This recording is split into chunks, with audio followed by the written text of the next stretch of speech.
మిత్రులారా, ఈరోజు Karimnagar parliament Congress party నియోజకవర్గ అభ్యర్థిగా వెల్జాల రాజేందర్ రావు గారిని, శ్రీమతి సోనియా గాంధీ, శ్రీ మల్లికార్జున్ ఖర్గే గారు, శ్రీ రాహుల్ గాంధీ గారు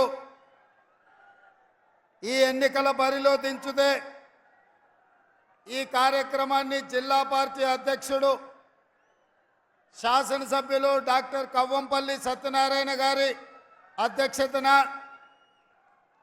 మా మిత్రుడు మంత్రివర్యులు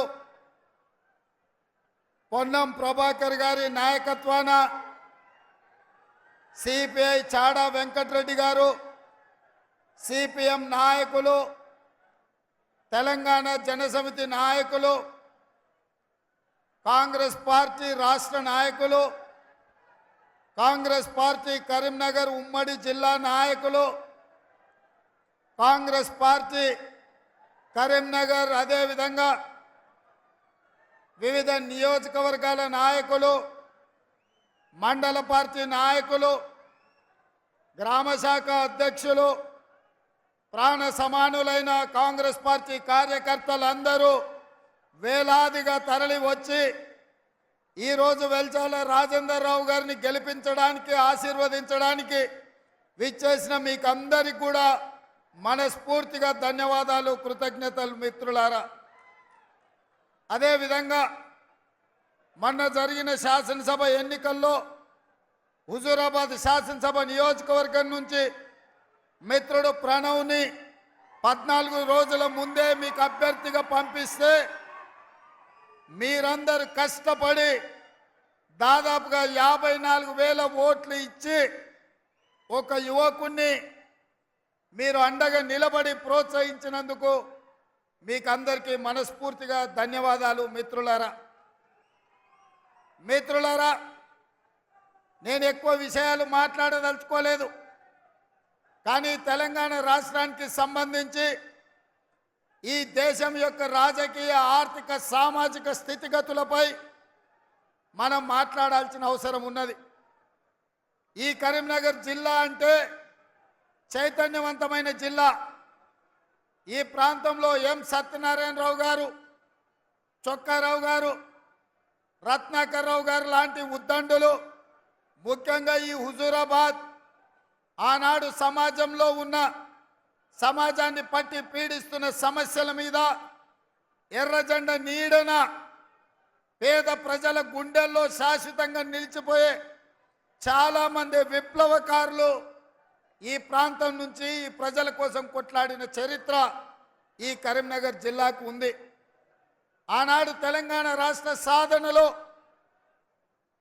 ఎక్కడో సిద్దిపేట చింతమడక నుంచి వచ్చిన చంద్రశేఖర్ రావును 2004లో తెలంగాణ రాష్ట్రాన్ని సాధించాలన్న ఆకాంక్ష, గల్లీ నుంచి ఢిల్లీ వరకు ఈ నినాదాన్ని వినిపించాలన్న పట్టుదల 2004లో, 2006లో, 2008లో ఎన్నిసార్లు ఎన్నికలు, ఉప ఎన్నికలు వచ్చినా చంద్రశేఖరరావుకు, బీఆర్ఎస్కు అండగా నిలబడి మీరు తెలంగాణ బిడ్డలం, ఈ గడ్డ తెలంగాణ ఉద్యమానికి ఊపిరి ఊతుంది, ఈ గడ్డ తెలంగాణ రాష్ట్రాన్ని సాధిస్తుందని మీరందరూ నిరూపించిన సోదరులు. ఏ సోదరులైతే తెలంగాణ రాష్ట్ర సాధనలో చాలా కీలక భూమిక పోషించిండ్రో, 2009లో చంద్రశేఖరరావు గారు ఈ కరీంనగర్ ప్రజలకిచ్చిన హామీలను అమలు చేయకపోవడము, ఈ ప్రాంత రాజకీయాలలో ఆర్థికపరమైన ఆలోచనతోటి ఈ ప్రాంతాన్ని నిర్లక్ష్యం చేస్తే, ఆనాడు చంద్రశేఖరరావు కరీంనగర్ వదిలి మహబూబ్ నగర్ పార్లమెంటు మా ప్రాంతానికి వలస వస్తే కూడా మేమేం ఆలోచన చేయలే. తెలంగాణ రాష్ట్రం రావాలి అంటే పాలమూరు గడ్డ మీద తెలంగాణ నినాదం వినిపించాలి అని ఆనాడు మేము కూడా చంద్రశేఖరరావుని గెలిపించినాం. ఇటు కరీంనగర్ జిల్లా అయినా, అటు పాలమూరు గడ్డ అయినా చంద్రశేఖరరావు చేతుల్లో బందీ అయి తెలంగాణ ప్రజలకు అన్యాయం చేస్తుంటే ఈ కరీంనగర్ జిల్లా నుంచి మొదలు పెడితే పాలమూరు గడ్డ మీద 3 రంగుల కాంగ్రెస్ జెండాను ఎగరేసి ఈ తెలంగాణ రాష్ట్రంలో మొన్న జరిగిన డిసెంబర్ ఎన్నికల్లో సోనియమ్మ నాయకత్వంలో ఇందిరమ్మ రాజ్యాన్ని ప్రజా పాలనను మీరు తీసుకొచ్చారు. మొన్న జరిగిన ఎన్నికలు డిసెంబర్లో వచ్చిన ఫలితాలు సెమీఫైనల్స్ మాత్రమే. సెమీఫైనల్స్లో చంద్రశేఖరరావును చిత్తుగా ఓడించి ఇందిరమ్మ రాజ్యాన్ని తెచ్చినందుకు మిమ్మల్ని అభినందిస్తున్నా.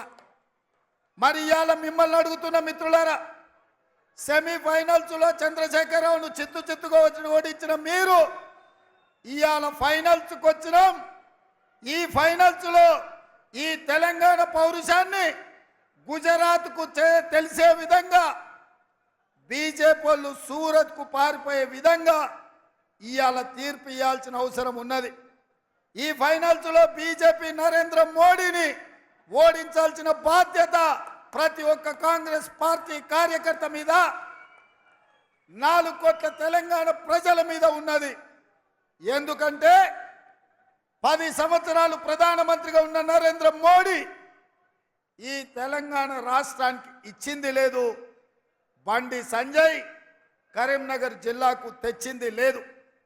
ఇవాళ ఈ వేదిక మీద నుంచి తెలంగాణ సమాజానికి నేను గుర్తు చేయదలుచుకున్నా, ఆనాడు పునర్విభజన చట్టంలో ఈ తెలంగాణ రాష్ట్రానికి బయ్యారం ఉక్కు కర్మాగారాన్ని, కాచిపేట రైల్వే కోచ్ ఫ్యాక్టరీని, 4000 మెగావాట్ల విద్యుత్ ఉత్పత్తి ఎన్టీపీసీ నుంచి మనకి ఇవ్వాలని, ఐటీఐఆర్ కారిడార్ ఇవ్వాలని, గిరిజన యూనివర్సిటీ ఇవ్వాలని, ఐఐఎం ఇవ్వాలని, ఐఐటి ఇవ్వాలని, పాలమూరు రంగారెడ్డి ఎత్తిపోతల సాగునీటి ప్రాజెక్టును జాతీయ ప్రాజెక్టుగా ప్రకటించాలని 2014లో సోనియా గాంధీ గారు, మన్మోహన్ సింగ్ గారు తెలంగాణకి ఇచ్చారు. ఇవేవి చేయలే. ఇవి చేయకపోను పార్లమెంటులో జరిగిన చర్చల సందర్భంగా ఈ దేశ ప్రధానమంత్రి పార్లమెంటరీ వ్యవస్థలను అవమానించే విధంగా పార్లమెంటు తలుపులు మూసి తెలంగాణ బిల్లును ఆమోదించారు. కాంగ్రెస్ పార్టీ సోనియా గాంధీ తల్లిని చంపి బిడ్డను బతికించారు. ఇట్లాంటి మాటల ద్వారా 60 ఏళ్ల తెలంగాణ ఆకాంక్ష, 1200 మంది తెలంగాణ బిడ్డల ఆత్మ బలిదానాలను అవమానించే విధంగా పార్లమెంటులో మాట్లాడిండు. నేను ఇవాళ అడుగుతున్న బండి సంజయ్ని, గతంలో నువ్వే ఎంపీగా ఉన్నావు కదా, నరేంద్ర మోడీ గారి మాటలు మాట్లాడినప్పుడు నువ్వు పార్లమెంటులోనే ఉన్నావు కదా, తెలంగాణ తల్లిని అవమానిస్తుంటే, తెలంగాణ రాష్ట్ర ఏర్పాటు ప్రక్రియను తప్పుపడుతుంటే ఎందుకు మౌనంగా ఉన్నావు బండి సంజయ్? తెలంగాణను అవమానించినందుకు ఇవాళ నీకు కరీంనగర్లో ఓట్లు వేయాలనా? ఇవాళ ఈ తెలంగాణ రాష్ట్రానికి నరేంద్ర మోడీ ప్రధానమంత్రిగా 10 ఏళ్ళు, పార్లమెంటు సభ్యుడిగా 5 ఏళ్ళు నువ్వేం తీసుకొచ్చినావో ఈ ప్రజలకు సమాధానం చెప్పు.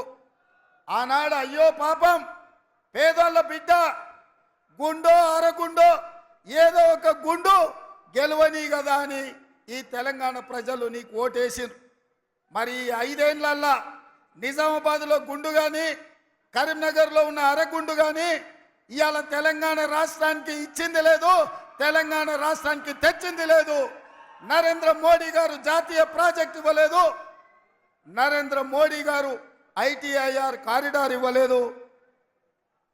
ఇవాళ ఈ తెలంగాణ రాష్ట్రానికి నరేంద్ర మోడీ భారతీయ జనతా పార్టీ ఇచ్చింది ఏంటంటే గాడిద గుడ్డి ఇచ్చిండ్రు. ఇగో ఈ గాడిద గుడ్డే 10 ఏళ్ల తెలంగాణ రాష్ట్రానికి నరేంద్ర మోడీ ఇచ్చిండ్రు. నేను ఇవాళ అడుగుతున్నా, మా సీనన్నని ఇట్లే పట్టుకోమంటున్నా, దీన్ని మాట్లాడినంతసేపు పట్టుకొని పేద ప్రజలకు తెలంగాణ సమాజానికి చూయించు. ఎందుకంటే తెలంగాణకు బీజేపీ నరేంద్ర మోడీ ఏమిచ్చిండయా అంటే కర్ణాటకకేమో చెంబిచ్చిండు, ఆంధ్రప్రదేశ్కేమో మట్టి చెంబెడు నీళ్ళు ఇచ్చిండు, తెలంగాణకు మాత్రం గాడిద గుడ్డిచ్చిండు. ఈ గాడిద గుడ్డిచ్చినందుకు గుండు అరగుండుకు ఓటేయాలనా నేను అడుగుతున్నా. ఈ తెలంగాణ రాష్ట్రాన్ని భారతీయ జనతా పార్టీ మాయ మాటలతోని వంచి తెలంగాణను ఆక్రమించుకోవాలని చూస్తున్నారు. మొన్న అయోధ్యలో జరిగిన రాముడు కళ్యాణం జరగకంటే ముందే 15 రోజుల ముందు అక్షింతలు ఊరూరు పంపించరు. నేను అడుగుతున్నా, తెలంగాణ వేద బ్రాహ్మణులను, ఇక్కడికి వచ్చిన పెద్దలను, ఎక్కడైనా కళ్యాణం ముగిసిన తర్వాత కళ్యాణంలో పంచిన అక్షింతల్ని మనం వధూవరుల మీద మనం చల్లుతాం. అక్కడ అయోధ్యలో రాముడు కళ్యాణం జరగకంటే ముందే 15 రోజుల ముందే అక్షింతలు ఊరూరా ఇంటింటికి ఇక్కడ బియ్యంలో పసుపు కలిపి అవి ఇంటింటికి పంపించిందంటే హిందూ సాంప్రదాయాలను అవమానించి హిందూ సాంప్రదాయాలను దెబ్బతీసే విధంగా కళ్యాణం జరగకుండానే అక్షింతలు పంచడం ద్వారా శ్రీరాముడిని అవమానించింది భారతీయ జనతా పార్టీ నాయకులు కాదా, బండి సంజయ్ కాదా అని నేను అడుగుతున్నా. ఈ దేశంలో ఉండే హిందువులు, హిందూ ఆచారాన్ని పాటించే పెద్దలందరూ ఆలోచన చేయండి. రాజకీయాల కోసం రాముడిని కూడా వదలడం లేదు. ఎవరు కాదయా, మనందరం రాముడి భక్తులం కాదా? శ్రీరామనవమి చేయలేదా? హనుమాన్ జయంతి చేయలేదా? దసరా, దీపావళి, సంక్రాంతి, ఉగాది పండుగలు, వినాయక చవితులు చేయలేదా? బతుకమ్మలు ఆడలేదా? బోనం కుండలు ఎత్తలేదా? అంతెందుకు, మా సోదరులకు గుర్తు చేయదలుచుకున్న గ్రామ దేవతలైన పోచమ్మ, ఎల్లమ్మ, మైసమ్మకు కోడి కొయ్యలేదా? కళ్ళు పొయ్యలేదా? మనం కాదా హిందువులం? మనకంటే ఎవడైనా ఈ రాష్ట్రంలో, ఈ దేశంలో హిందువులు ఉన్నారా? ఈ వేదిక మీద ఉన్న మేము హిందువులం, కానీ హిందుత్వాన్ని ఓట్ల కోసం వ్యాపార వస్తువుగా మేము ఆడుకోము. అందుకే నేను చెప్పిన స్పష్టంగా, దేవుడు గుడిలో ఉండాలి, భక్తి గుండెల్లో ఉండాలి.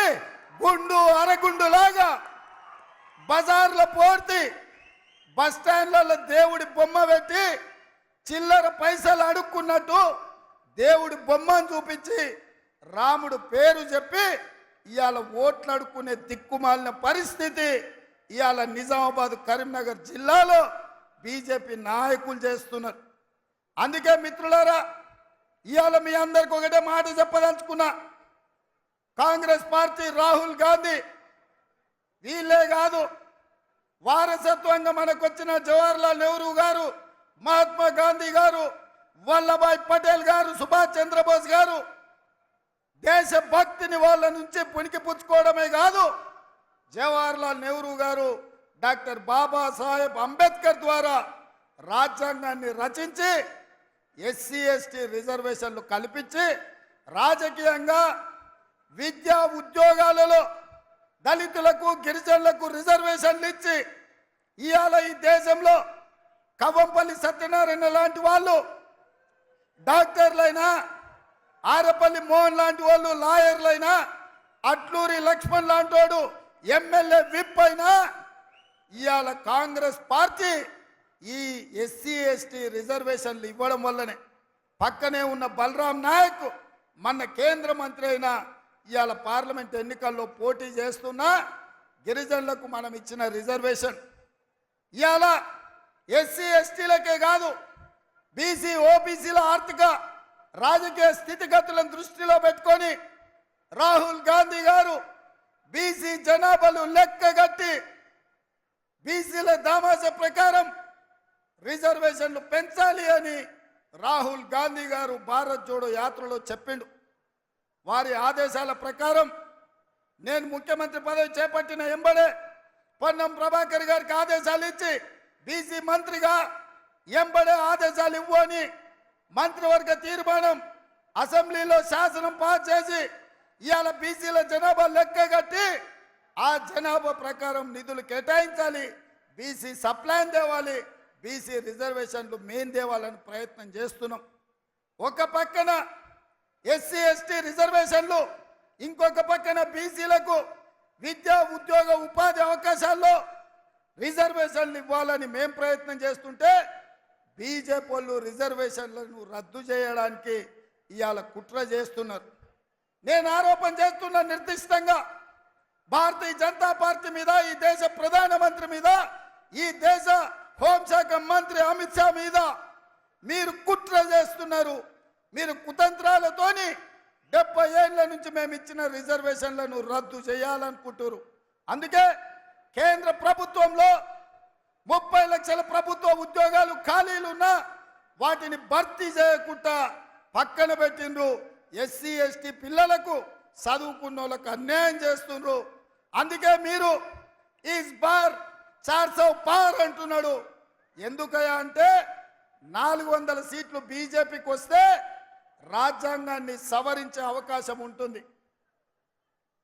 3 2/2 మెజారిటీ బీజేపీకి వస్తే ఎట్లయితే 370 ఆర్టికల్, ట్రిపుల్ తలాక్, సిటిజన్ అమెండ్మెంట్ యాక్ట్, అదేవిధంగా యూనిఫామ్ సివిల్ కోడ్, నోట్ల రద్దు, జిఎస్టి, రైతు వ్యతిరేక నల్ల చట్టాలు ఎట్లయితే పార్లమెంటులో ఆమోదించిండ్రో, ఈ ఎన్నికలు జరిగిన ఎంబడే బీజేపీ ఒకవేళ ప్రభుత్వంలోకి వస్తే ఎస్సీ ఎస్టీ బీసీ రిజర్వేషన్లు రద్దయితాయి. మిత్రులారా, ఇవాళ మండల్ కమిషన్ ఇచ్చిన నివేదిక ప్రకారం బీసీ జనాభాను లెక్క కట్టండి, 27% నుంచి బీసీ రిజర్వేషన్లు పెంచండి అని సుప్రీంకోర్టు ఆదేశాలు ఇచ్చింది.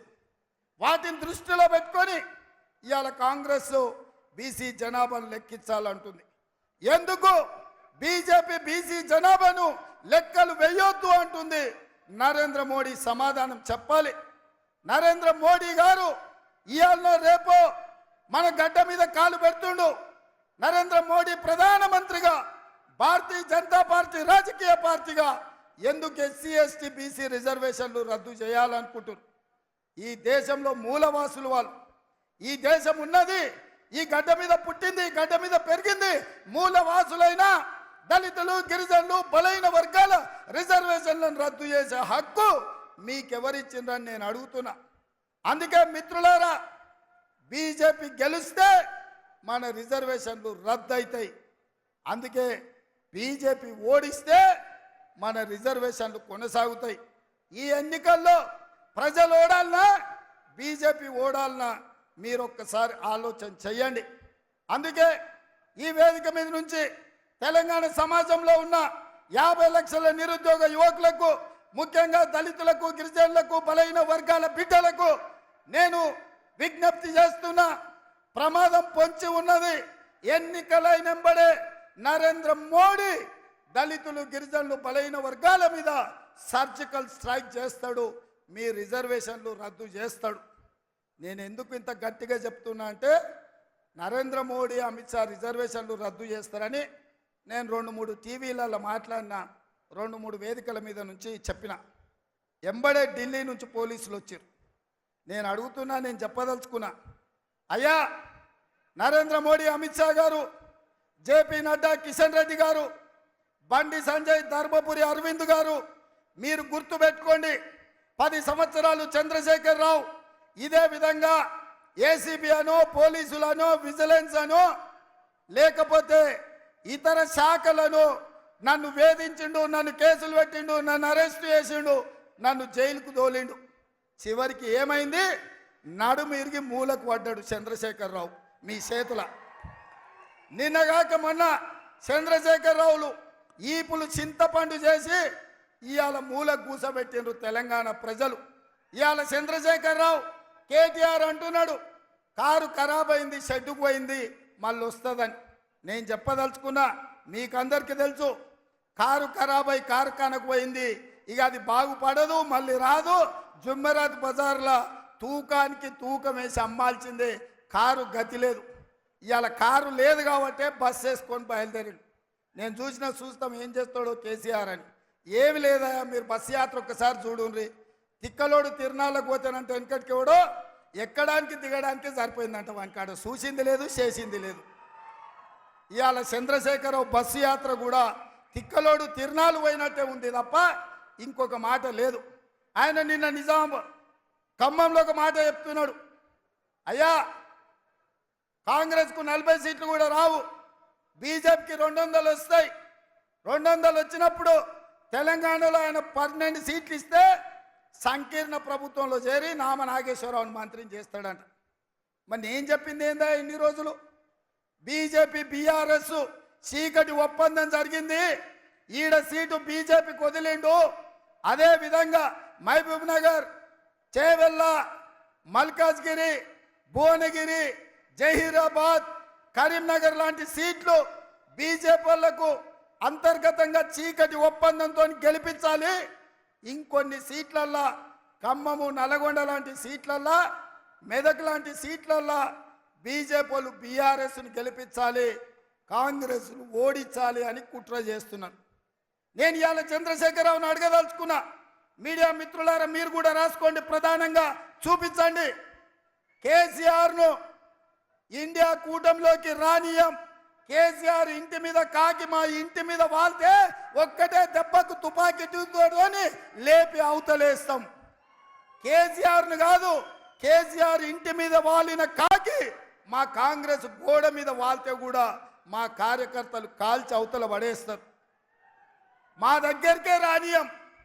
మరి 12 సీట్లతో కేంద్రంలో ప్రభుత్వం ఏర్పాటు చేస్తాడా? ఎవరితో చేస్తాడా కేసీఆర్? అంటే ఎన్డీఏతోనే కదా, బీజేపీతో పొత్తు పెట్టుకుంటా అని చెప్తుండు కదా. మొన్న 10 ఏళ్ళు బీజేపీతోనే కదా ఆయన ఉన్నది. ఈ చట్టాలు వచ్చినప్పుడు పార్లమెంట్లో మద్దతు ఇచ్చింది ఆయనే కదా. నరేంద్ర మోడీని ఇడికి పిలిపించి మాకు నిధులేమొద్దు, నీ ప్రేమ ఉంటే చాలు, నీ ప్రేమలో అమరుణ్ణి అయిపోతా నేనని చెప్పింది చంద్రశేఖరరావు కాదా? గజ్వేల్లో మిషన్ భగీరథ ప్రారంభించినప్పుడు చంద్రశేఖరరావు చెప్పింది ఇదే కాదా? మాకు నిధులొద్దు, నీ ప్రేమ ఉంటే చాలు అని. ఇవాళ మరి అదే చంద్రశేఖరరావు ఆయన మాట్లాడుతున్నాడు ఏమని?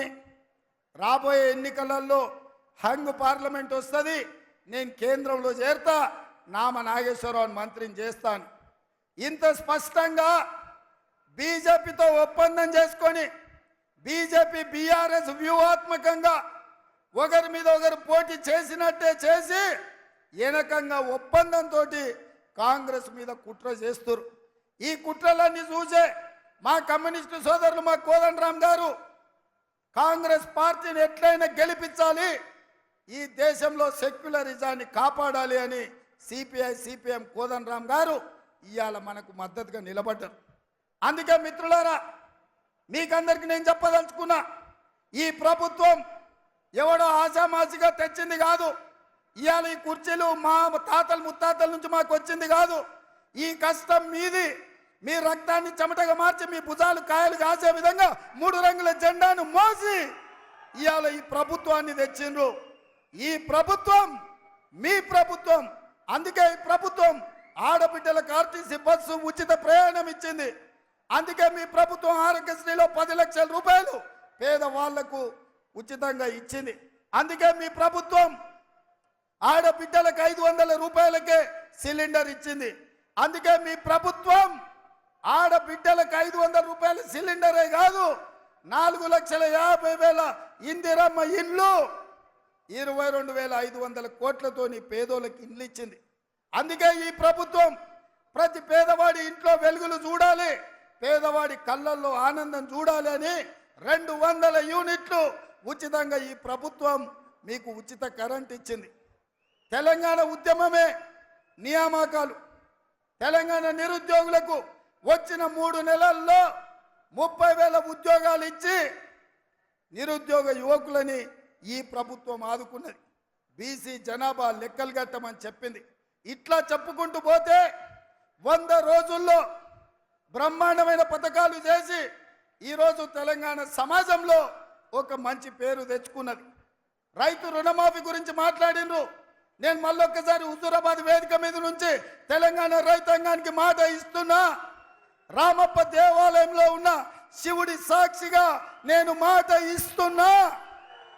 15 ఆగస్టు లోపల ఈ రాష్ట్రంలో ఉండే రైతాంగానికి మొత్తం రుణమాఫీ చేస్తా. మీకు రుణపడి ఉన్నది మా ప్రభుత్వం. మీ రుణం తీర్చుకున్న బాధ్యత ఈ ప్రభుత్వాది. అందుకే 15 ఆగస్టు లోపల ప్రతి కార్యకర్తకు నేను చెప్తున్నా, తండాలలో గూడాలలో మారుమూల పల్లెల్లో ప్రతి ఇంటికి పోండి, ప్రతి తలుపు తట్టండి, ప్రతి గుండెకు చేరండి, ప్రతి రైతుకు చెప్పండి 15 ఆగస్టు లోపల మా రేవంత్ అన్న మీ రైతు రుణమాఫీ చేస్తాడని చెప్పండి. లేకపోతే ఈ ప్రభుత్వం ఉండి కూడా ఉపయోగం లేదని నేను భావిస్తున్నా. అందుకే సోదరులారా, మీ ఆకాంక్షలు నెరవేర్చే బాధ్యత మనది. ఇవాళ వెల్జాల రాజేందర్ రావును కరీంనగర్ పార్లమెంటు నియోజకవర్గం నుంచి 1,00,000 మెజార్టీతో గెలిపించండి. గుండు అరగుండు మనకి ఇచ్చింది ఏంది లేదు. నరేంద్ర మోడీ ఇచ్చింది ఏంటంటే నరేంద్ర మోడీ ఇచ్చింది ఈ గాడిద గుడ్డు మాత్రమే. గ్రామ గ్రామంలో చెప్పండి, బీజేపీ ఇచ్చిన గాడిద గుడ్డు గాల్లో కలిసిపోద్ది, ఎవరిని కూడా ఉపేక్షించేది లేదు. వెల్జాల రాజేందర్ రావును కరీంనగర్ పార్లమెంటు నుంచి గెలిపించండి. వాళ్ళ కుటుంబం ప్రజాసేవ చేసింది. వాళ్ళ తండ్రి జగపతిరావు గారు 2 సార్లు ఎమ్మెల్యేగా ఎమ్మెల్సీగా ఈ ప్రాంతానికి సేవలు అందించిండు. వారిని గెలిపించండి. మీకు అండగా నిలబడే బాధ్యత నాది. మీరందరు 1,00,000 మెజార్టీ ఇస్తారు కదా, ఇస్తారా?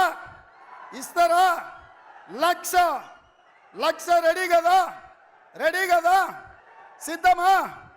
1,00,000 సిద్ధం కదా? సిద్ధం అన్న వాళ్ళందరూ చేయి పైకెత్తండి.